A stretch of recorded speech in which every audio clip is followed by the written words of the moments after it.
Dieu, et Dieu, et Dieu, et Dieu. Dieu. Arrête. Dieu. Dieu. Dieu.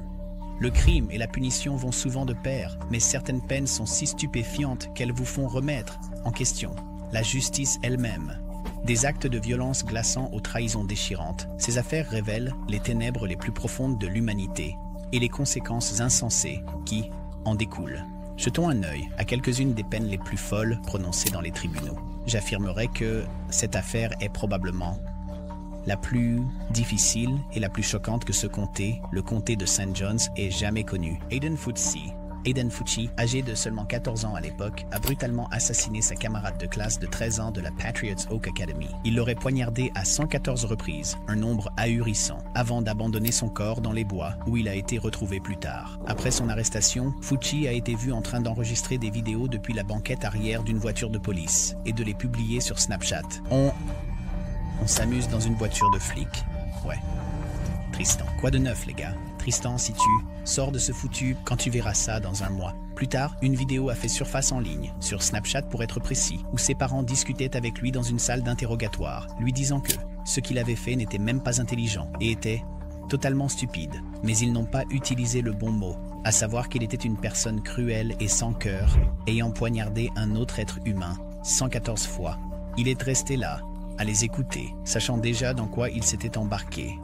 Ils lui ont également dit qu'il faisait la une de tous les journaux, ce dont je suis sûr qu'il était déjà au courant, puisque les preuves l'avaient complètement accablé. C'est partout, tu es partout sur Internet, les réseaux sociaux, c'est sur les réseaux sociaux. Ils viendront rester avec moi après qu'on aura fini, pour ta sécurité. D'accord. C'est seulement plusieurs heures après que les parents de la défunte ont découvert que leur fille avait disparu à ce moment-là et ont alors décidé de porter plainte. Comme elle était encore mineure, il n'a pas été difficile de la déclarer disparue et la recherche de la petite fille a commencé. Ils étaient loin de se douter qu'elle était déjà morte. Le corps de la fillette de 13 ans a été retrouvé le jour de la fête des mères, le 9 mai 2021, découvert dans un état épouvantable car elle avait été poignardée et lacérée à plusieurs reprises par son meurtrier, de façon particulièrement brutale et inhumaine. On se demande ce qu'une fillette de 13 ans aurait pu faire pour mériter un traitement aussi sauvage. Jusqu'où êtes-vous allé à l'école? Jusqu'en 8e année. Êtes-vous capable de lire, de comprendre et de maîtriser la langue anglaise? Oui, votre honneur. Êtes-vous sous l'influence de médicaments, de drogue ou de... Les procureurs ont présenté une vidéo glaçante qui montrerait prétendument Aiden Fucci marchant avec une jeune fille peu de temps avant son meurtre. Sur ces mêmes images, on voit Fucci s'enfuir de la zone où le corps de la victime sera retrouvé plus tard, environ 90 minutes après qu'ils y soient entrés ensemble. Le corps de la victime a été retrouvé avec 114 coups de couteau, dont 49 blessures défensives, 35 à la tête, 35 au cou, 29 dans le dos et les épaules, et 6 blessures mortelles. Une scène véritablement horrifiante. Avec toutes ces preuves accablantes, il n'y avait aucun refuge pour Fucci, puisqu'il avait déjà été pris la main dans le sac. Dans ces circonstances, il n'avait pas d'autre choix que de plaider coupable, parce que, oui, il était coupable. En plaidant coupable de meurtre au premier degré, et en attendant la décision du juge, il était assez évident que la sentence serait sévère. Mais il fallait aussi prendre en compte le fait qu'il était encore mineur.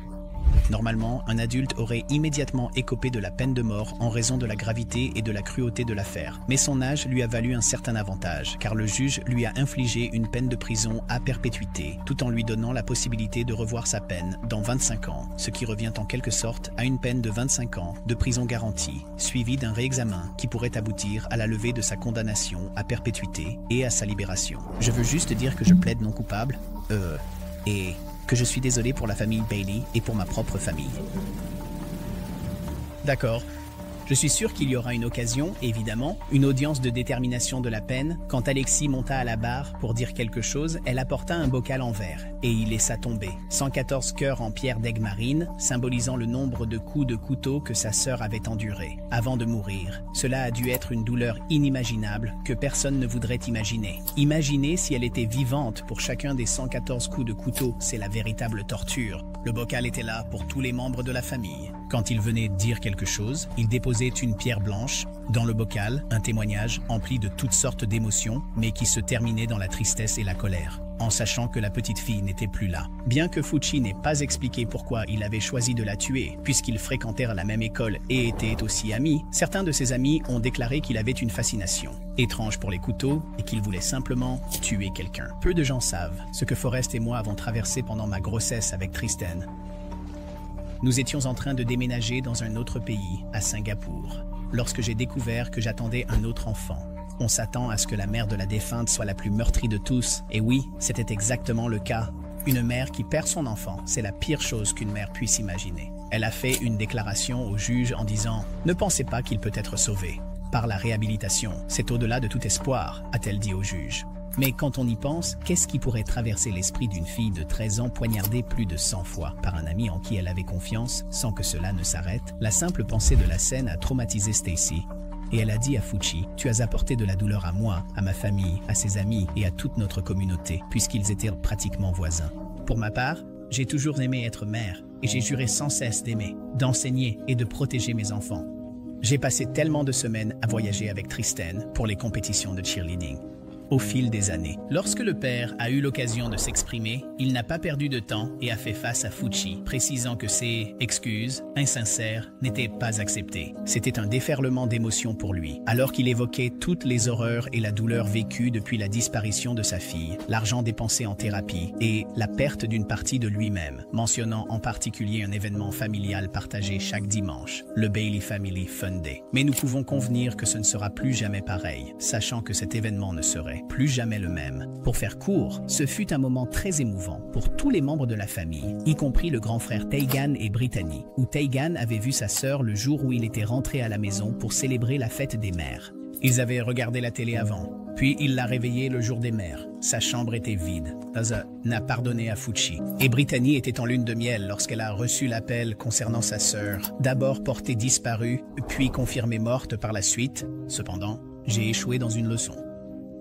Je ne savais pas que je devais apprendre à Tristan à avoir peur du mal qui se trouvait dans sa propre école. Une journée vraiment triste pour une très grande famille, car Fucci a réussi à briser une famille entière, et pas des moindres. Il est difficile d'imaginer que l'un d'eux puisse envisager de pardonner aux coupables. Après sa condamnation, cependant, il était difficile de savoir si le gamin regrettait ce qu'il avait fait, ou si c'était simplement un cas évident de « je suis fier de ce que j'ai fait, et je le referai sans hésiter », alors que le frère restait là, impassible et indifférent. Dieu, Dieu, Dieu, mon Dieu. Arrête, Dieu, Dieu, mon Dieu. Damon Kemp. L'affaire de Damon Kemp, adolescent accusé d'avoir tué ses amis à Daytona Beach, Floride, en 2018, est choquante et déconcertante. Ce qui rend cette histoire troublante, c'est l'absence de signaux d'alerte habituels qui auraient pu laisser présager une issue tragique. Damon Kemp était connu comme élève brillant, fils dévoué et ami fiable. Alors, qu'est-ce qui a pu le pousser à commettre un acte aussi horrible en décembre 2018, le 7 décembre 2018, Damon s'est approché des policiers qui enquêtaient sur un cambriolage signalé à Daytona Beach.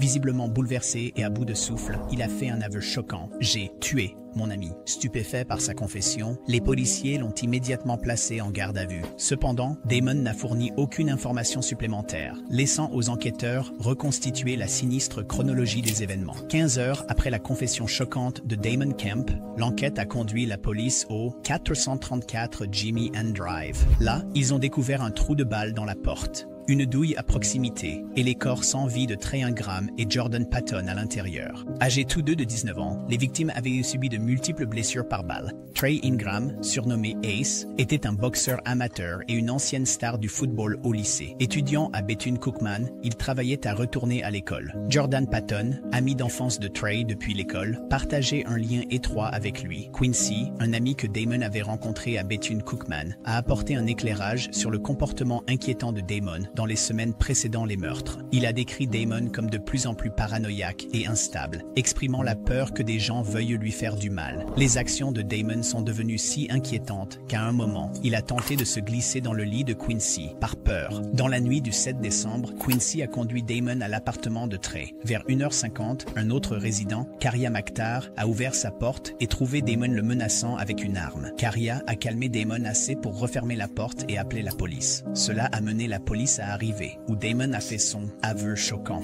Il a crié et tenu propos incohérents, ce qui a amené beaucoup à se demander s'il souffrait de troubles mentaux ou s'il était sous l'influence de substances au moment du crime. Ses cris et hurlements étaient vraiment étranges, donnant l'impression qu'il était toxicomane ou sous l'emprise de quelque chose, laissant penser qu'il avait consommé quelque chose auparavant. Quelques jours après son arrestation, Damon Kemp a admis lors d'un appel téléphonique depuis la prison qu'il était sous l'influence de substances au moment du crime. Il se souvenait avoir fumé de l'herbe, mais suggéra qu'elle avait été coupée avec autre chose. Bien que Damon ait nié avoir eu des troubles mentaux, il a été placé dans l'unité psychiatrique de la prison. Après sa condamnation, il n'était plus mineur, ce qui a rendu sa peine un peu plus facile à prononcer, car toute sanction sévère pouvait être appliquée sans aucune considération, y compris la peine de mort. Je pense que le seul élément en faveur de Damon était qu'il était soupçonné d'avoir consommé de la drogue ou toute autre substance ayant altéré ses actions. Damon a été condamné à la prison à vie sans possibilité de libération conditionnelle. Le fait qu'il soit allé voir un policier pour avouer ses crimes, on pourrait dire qu'il était probablement sous l'emprise de drogue ou autre, mais il est difficile de l'affirmer quand ses empreintes ont été retrouvées sur l'arme du crime. Les adjoints n'ont pas encore révélé de mobile pour la fusillade, mais alors que Kemp est derrière les barreaux, deux familles préparent des funérailles. C'est vraiment une histoire très triste, Eric. Lors du prononcé de la sentence, le juge a souligné la gravité du crime et l'impact dévastateur sur les familles de Trey Ingram et Jordan Patton. Dans ses remarques, le juge a insisté sur la perte de deux jeunes vies et sur la douleur et la souffrance durable endurées par leurs proches. La sœur de Trey, Laken Goldwire, a aussi pris la parole et a déclaré que Trey était un garçon formidable et aimé de tous. De plus, elle a ajouté qu'il était vraiment une personne méchante et cruelle, car il a pris la bonté de deux personnes qui l'aimaient et voulaient l'aider et les a assassinées de sang-froid. Elle a fait une déclaration et c'en était une particulièrement retentissante. Elle a dit « Tu as tiré sur Trey en plein cœur, son cœur, le même organe qui a servi à lui permettre de te connaître. C'était profond, vraiment très profond, et cela semblait assez troublant d'entendre quelque chose comme ça. On dirait que son âme sera hantée à jamais. » La question de savoir si Damon Kemp traversait vraiment une crise de santé mentale ou s'il faisait semblant reste sujette à spéculation. D'un côté, son comportement erratique et paranoïaque, tel que rapporté par Quincy, ainsi que son placement en unité psychiatrique, suggèrent qu'il pouvait effectivement lutter contre un problème sous-jacent. Dans les deux cas, plaidez-vous coupable parce que vous l'êtes et pour aucune autre raison? Coupable? Oui, monsieur. D'accord. Isaac Gonzalez. Isaac Gonzalez, 17 ans, a été condamné à 40 ans de prison pour meurtre et à 20 ans pour agression armée, les deux peines devant être purgées simultanément par accord de plaidoyer. La décision a été finalisée jeudi par le juge Joël Pérez du 437e tribunal de district. Les actes irréfléchis d'Isaac Gonzalez ont coûté une vie et causé de graves blessures. Cet incident tragique montre le danger des armes à feu entre les mains d'enfants, a déclaré Joe Gonzalez, procureur du district criminel du comté de Bexar. Il a présenté ses condoléances à la famille de Novita Putri et exprimé l'espoir que la sentence apporte justice aux deux victimes. Bien que Gonzalez ait été mineur au moment de la fusillade, il a ensuite été reconnu apte à être jugé comme un adulte. Des mandats d'arrêt ont été émis contre lui le 20 octobre 2023, comme une zone de guerre, avec plus de 100 coups de feu tirés sur une maison. Le bureau du shérif du comté de Bexar a identifié Isaac Gonzalez comme suspect dans une fusillade en voiture qui a visé la mauvaise maison, aux alentours de 00h45. Le 4 octobre 2022, tragiquement, Novita Brasil, âgée de 25 ans, a été touchée au visage par une balle alors qu'elle travaillait sur son ordinateur dans sa chambre et est décédée presque instantanément, selon le shérif Javier Salazar. En plus du décès de Novita, une autre femme, une locataire Airbnb qui venait d'arriver la veille au soir, a été blessée par balle à la jambe. Environ 100 balles ont été tirées sur la maison avec plusieurs armes différentes, soulignant encore davantage la nature imprudente et mortelle de l'attaque. Je vais faire une autre victime. Les adjoints sont arrivés sur les lieux et ont vu une voiture blanche à 4 portes s'éloigner rapidement de la zone. Les autorités ont pu arrêter le véhicule peu de temps après, près de la Highway 151 et Dagmar Road, et procéder à des arrestations. Plusieurs adolescents ont été inculpés dans cette affaire, dont René Gonzalez, 15 ans, accusé de meurtre. Gonzalez, en fuite après son inculpation, n'a pas cessé. Lorsqu'il a été arrêté, il a nargué les policiers en direct à la télévision. Le procureur du district criminel du comté de Bexar, Joe Gonzalez, a déclaré « Nos condoléances à la famille de Novita Putri et que la sentence rende justice aux deux parties. » Étant donné que le meurtre n'était pas prémédité ou quoi que ce soit de ce genre, il n'a pas vraiment pu être lié à lui en tant que meurtrier, mais plutôt à une fusillade de rue qui a mal tourné. Quoi qu'il en soit, il était en possession de plusieurs armes à feu et de nombreux coups de feu ont été tirés, environ 100 tirs ou même plus, ce qui a mis fin à la vie d'une jeune femme qui commençait tout juste sa vie et pensait à la manière de passer à l'étape suivante de son existence. Il a été condamné à environ 40 ans de prison, plus 20 années supplémentaires qui seraient purgées consécutivement pour des chefs d'accusation de meurtre et une autre accusation d'agression aggravée avec une arme mortelle en main. A été condamné au tribunal, mais a plaidé coupable. Pendant son procès, Gonzalez affichait un sourire narquois après avoir reconnu les crimes commis. Sa voisine, qui a filmé la fusillade, a déclaré lors d'une interview qu'elle pense qu'il ne se rend pas compte à quel point il a blessé de nombreuses personnes. D'après les preuves présentées lors des 2 procès que j'ai présidés, il ne fait aucun doute que vous êtes responsable de tous les décès et du carnage dans cette affaire. Michelle Sykes. Michael Sykes est un autre cas qui continuera de dérouter beaucoup de gens. Pendant longtemps, la définition d'un lâche. Michael Sykes a été inculpé de 2 chefs de meurtre au premier degré lorsqu'il a poignardé 2 des enfants de sa petite amie. Parmi les 2 enfants qu'il a poignardés, l'un d'eux était le sien. Zeanna Cutler, qui n'avait qu'un an, n'était pas sa propre fille, mais celle de sa petite amie, probablement avec son précédent compagnon. Et puis, Malia Sykes, une fillette de 4 mois, qui était la sienne, mais n'a tout de même pas échappé à une mort certaine infligée par son père. Alors que l'on pourrait penser que la seule chose dont il était coupable était d'avoir tué Malia et Zeanna, ce n'était pas tout. Il a également tenté de tuer un 3e enfant, Miracle Cutler, en la poignardant elle aussi sans pitié.